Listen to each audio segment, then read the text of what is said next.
Hey, Marcus, check out our new table. Thank you for bringing that up. It was very important to me. Yeah, we snagged this. Well, Crystal found it. Good old Facebook Marketplace. Yes. So we're excited about our new table. We feel official. Yeah, we look a lot more legit. New table and an old friend from... That's right. How long have you been gone? Gosh. Has it been a year? No, it's been more than a year. A year and a half, actually, this month. Yeah. August of That's awesome. 2020. Yeah. Okay. Well, this is our friend Clarissa, and we're going to introduce you and learn more about Clarissa when we get back. Awesome.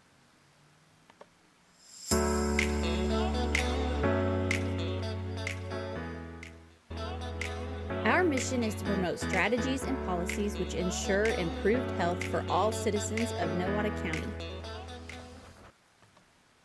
All right. Hey, Nowata, it is Podcast Friday. It's February 11th, and like Marcus said, we have our friend Clarissa with us. So we should probably just, I don't know.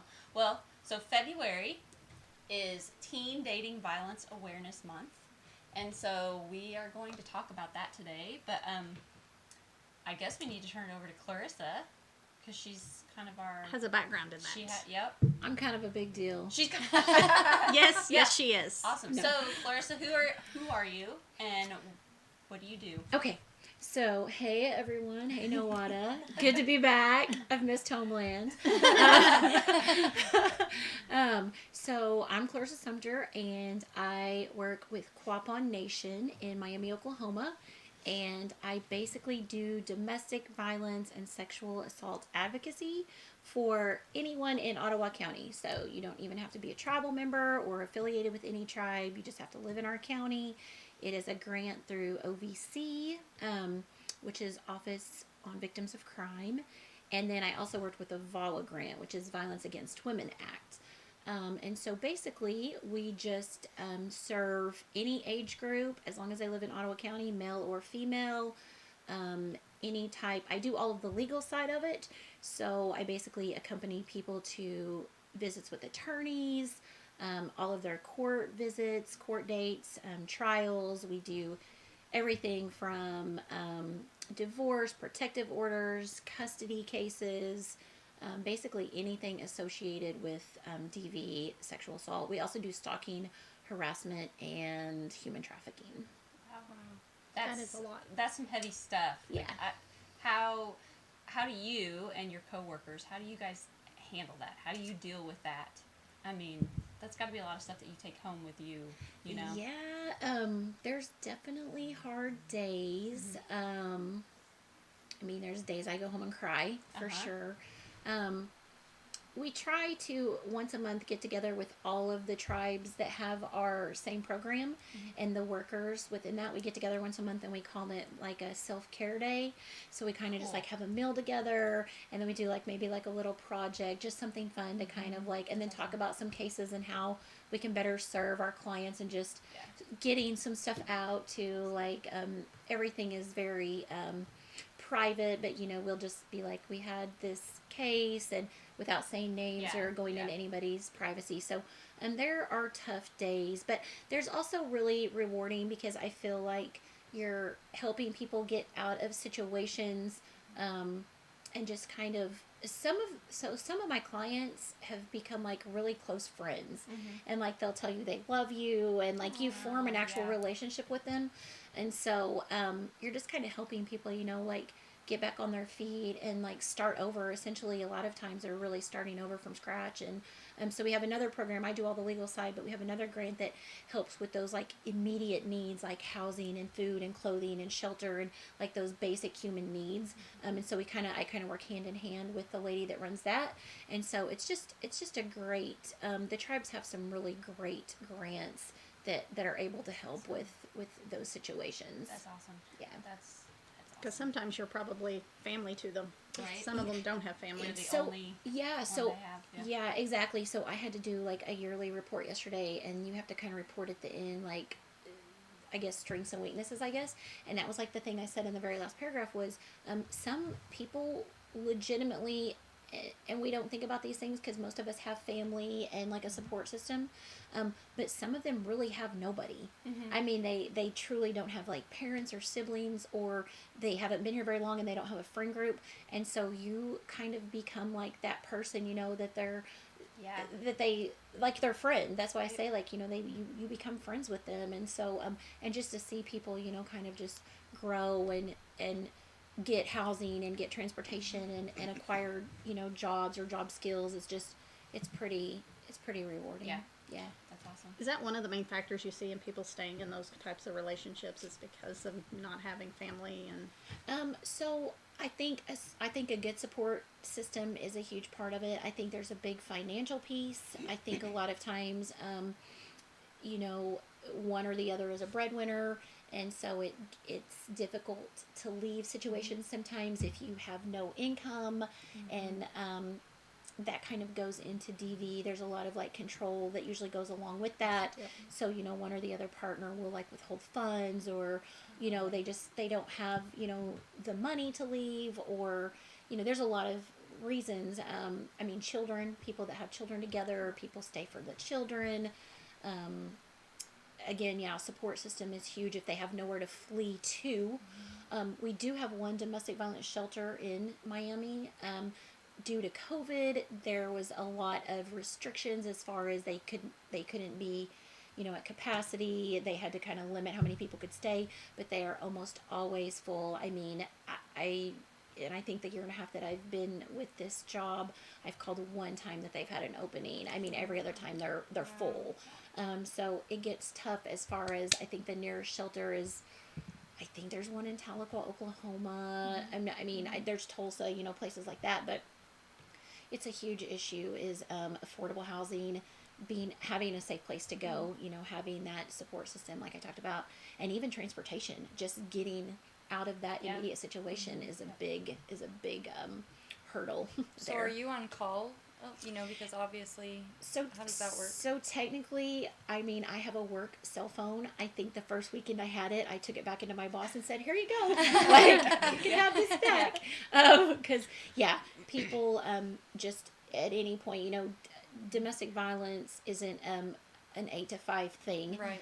You know, so evenings, weekends, I mean, people just reach out at any point. So I always give my clients my work cell phone so they can call or text me at any time. So it's pretty much you're always on call. You're on. Yeah. That's a lot. That's heavy. Yeah.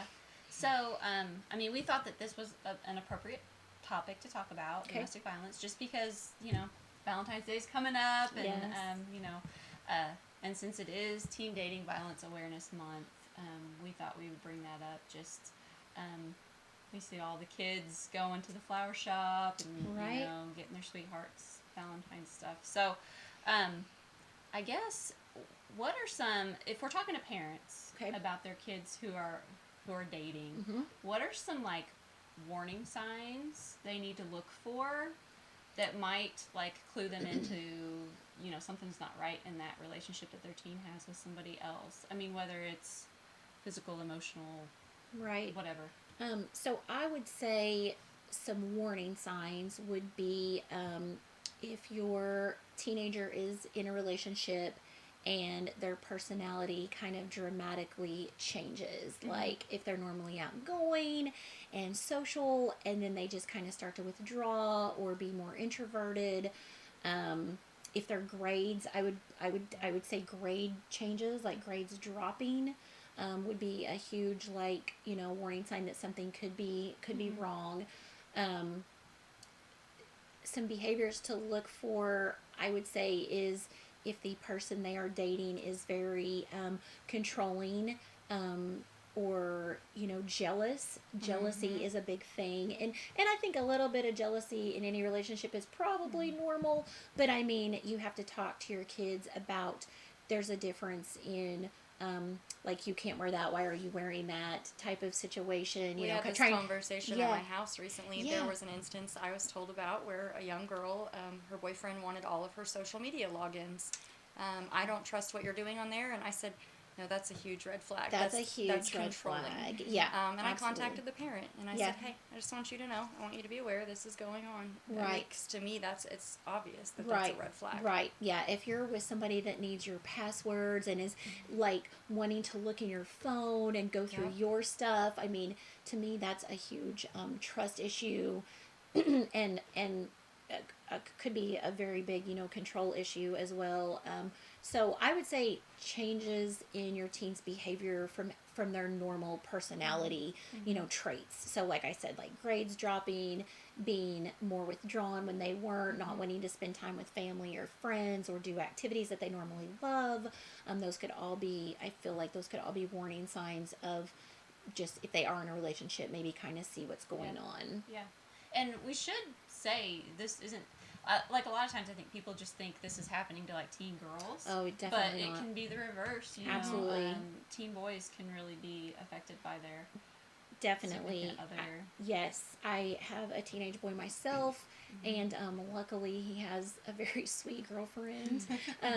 But absolutely, I think girls, this is a two-way street for sure. This is not just a boys issue. This is, and we're in a very social media age, Yes. so it is not like when I was in school and you just waited by the home phone for a call, and it's, oh man, I dated myself for sure, didn't I? It was a cordless. No, that's a lie. It was an actual rotary phone. So yeah. So anyway, so people have so much more access, to the person that they're dating and like what's going on, and that also goes to those type of relationships getting into cyber stalking even, and bullying through, it's not just at school anymore. It can be online, and there's just so many, I feel like social media is good, but there are also a lot of terrible. A lot of social things. media's kind of just like created that extra dimension of an avenue for Absolutely. for that. Right. So Absolutely. Yeah. what else? Like in your work, have you seen a lot more because of COVID? So People being home, losing jobs, that right. kind of thing. So I started this in August of 2020. So COVID was about 5 months in at that point. And so I kind of was right in the midst of that. But from what everybody said prior to me starting, they said the numbers were higher due to COVID. People having to stay home together. That can probably really make or break a relationship, so I think anybody can get on your nerves after being around them for, for too much time, whether it be a child relationship or parent or, spouse. But I think, yes, the numbers definitely went up. And I think people were just stressed in general because, people were out of work or their hours were cut or just losing their jobs altogether. And the stress, financial stress, as well as, daycares being closed and what are we going to do with our kids? And there's just so many other factors that went into that I think that can heighten, your risk and the risk factors for domestic violence. Yeah, Absolutely. Yeah. Cool. So if there was an avenue for somebody that's in a situation like that, I've heard a thing where a lady went to a doctor's office, and if they marked something in a different color, they handed it in, and they would know that they could that a doctor or nurse or somebody would come in and say, hey, I noticed you used the red pen instead of the black pen. Do you need to talk about something in private, confidentiality? And that was one of those. Do you have any communication? If there's a controlling person that doesn't want their girlfriend or wife or whatever to go do something, but they know they need to go to the doctor, well, Right. usually the wife can go into the doctor by themselves, and that's their one chance to let somebody know that I need to talk to a safe person and get some resources. Right. Because like you were saying, the controlling people will create that dependency. Sure. So they can keep that control, and then they never have an opening except when they go to maybe an OBGYN or something like that, and that's their one chance to tell somebody. What are ways for people that are in a situation like this that might be their opportunities to seek help? Man, that's a great question. I like the whole doctor thing with the different color pen. I've never heard that, but that's a great idea. so I know my own personal doctor, when I go, they just come out and ask the question every time you're there now, are you in a unsafe situation? Do you feel safe at home? Like they just ask, and you're in there one-on-one with the doctor. And sometimes those guys put themselves in that situation, so they make sure that when that question gets asked, they'll look at them and make eye contact and make sure that gets squashed before they can answer it. Right. Because they're manipulative buttheads. What about, I mean, like for adults, that's easy, not easy, but you have more access to those services. But what about a teen? How does a teen, because I don't know that a teen is going to necessarily go to their parents at first. No, right. They don't. Be like, I'm in trouble, help.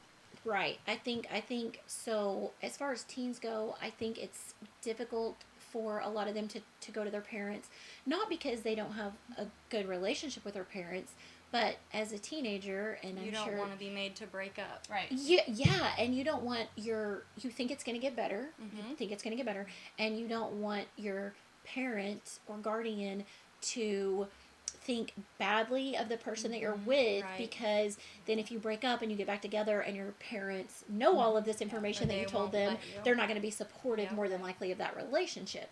And so I think it's important, especially for teenagers, to find somebody they can talk with. I mean, even if that's like at school, like a counselor or a coach or a teacher or somebody. And, they're all mandated reporters. I mean, we're all in this field mandated reporters. So if somebody goes to a counselor or a teacher with that information, that's reportable.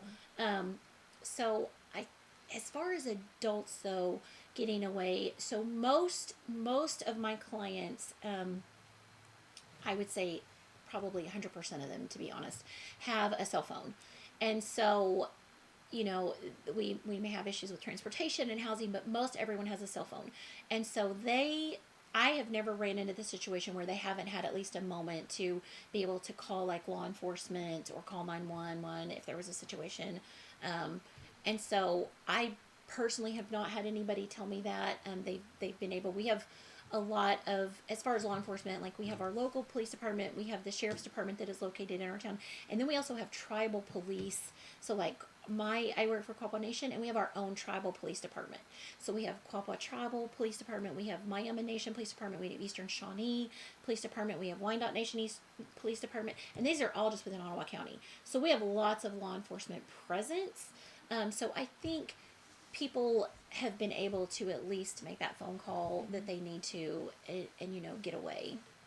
Yeah, but I love the idea of a different colored pen. Like, that's a great idea. Because some of the manipulation part is the person in that situation knows they probably do have the time, but they know that the other person checks their phone on a regular basis, so they're not even going to risk it because they have that much power over them. They're like, I'm not even going to risk it because they're going to get my phone anyways. Right. So I thought that was really interesting. I just read that recently. Yeah. No, that's a great question. Yeah. Well, is there anything else in the wrap up? Anything else that ties into what we do? I think we don't have that contact information on hand right now, but I think we will put it, that would be good to either add in a slide or add it to our comments, like contact information. If somebody is having issues, some contact information for them of who to get a hold of. Absolutely. So in our area. Yeah, and that's what I was going to say. So because our tribe serves Ottawa County residents, but like I said, the other tribes have grants, and I have to make referrals to people who are outside of our coverage area to other tribes. So even if somebody was having a situation in Nowata County, I have contacts with other tribes that do exactly what we do, as far as legal advocacy and then just regular, like basic human needs that I can refer to, and they can get help that way. Absolutely. Fantastic. So we'll make sure we add that contact information. Yeah. Thank you for coming today. Yes. Thank you guys so much. We've missed you. So good to see you. I know. I've missed you guys too. Yes. Thank you. Here comes Trista. Yes. So you're like my... You're good. No, you guys already... I think we've kinda got it wrapped up. Well, so I wanted to say it's obvious that this is the perfect job for Clarissa to be in. She has a servant's heart, and we've known that forever. Aw, so thank we're glad that you. she found such a great place to be. So Thank and you helping so people. much. I love that. Thank you so much. Thank you guys for having me. It's awesome to see you guys. We're good. All right. Thank you. Have a good weekend.